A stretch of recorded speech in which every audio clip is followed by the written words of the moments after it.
ஒரு சிறிய கிராமத்தில் அமீர் என்ற 10 வயது சிறுவன் இருந்தான்.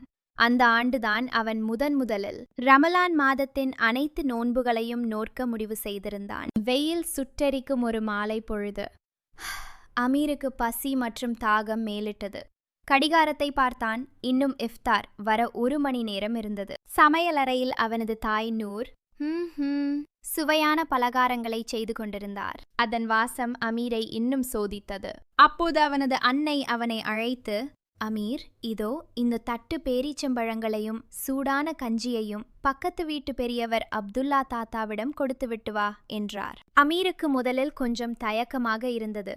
அம்மா, எனக்கே பசிக்கிறது, நான் எப்படி இதை தூக்கி கொண்டு செல்வது என்று கேட்டான். அதற்கு அவன் தாய் புன்னகையுடன், ரமலான் என்பது நம் பசியை உணர்வது மட்டுமல்ல, மற்றவர்களின் பசியை போக்குவதும் தான். நீ கொடுக்கும்போது உன் மனதின் திருப்தி உன் பசியை மறக்கச் செய்யும் என்றார். அமீர் அந்த தட்டை எடுத்துக்கொண்டு அப்துல்லா தாத்தாவின் வீட்டிற்கு சென்றான். தாத்தா தனியாக அமர்ந்து துவா செய்து கொண்டிருந்தார். அமீரை பார்த்ததும் அவர் கண்கள் மகிழ்ச்சியில் மின்னின. வா மகனே, என் வீட்டில் இன்று பேரீச்சம்பழம் தீர்ந்துவிட்டது. இப்போதுதான் இறைவனிடம் வேண்டிக் கொண்டிருந்தேன்.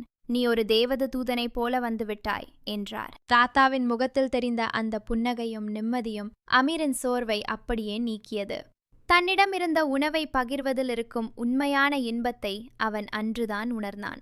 அன்று மாலை வரை பொறுமையுடன் நோன்பிருந்தான். பிறகு மசூதியில் பாங்கு ஒலித்தபோது அமீர் முதல் பேரீச்சம்பழத்தை உண்டான். அன்று அந்த பழம் முன்னெப்போதும் இல்லாத அளவுக்கு மிக இனிப்பாக சுவை மிகுந்ததாக அவனுக்கு தெரிந்தது.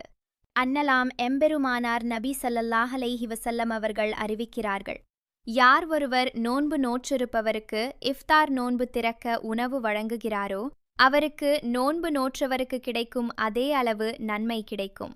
இதனால் நோன்பு நோற்றவரின் நன்மையில் எந்த குறைவும் ஏற்படாது. ரமலான் மாதம் என்பது வெறும் பசியுடன் நோன்பு வைப்பது மட்டுமல்ல, அது நம்மிடமிருப்பதை இல்லாதவருக்கு பகிர்ந்து தருவது, பசியையும் கோபத்தையும் கட்டுப்படுத்துவதுடன் பொறுமையாக நடந்து கொள்வது, அண்டை வீட்டாரிடம் அன்பு செலுத்துவது மற்றும் பெரியவர்களை மதித்து நடந்து கொள்வது.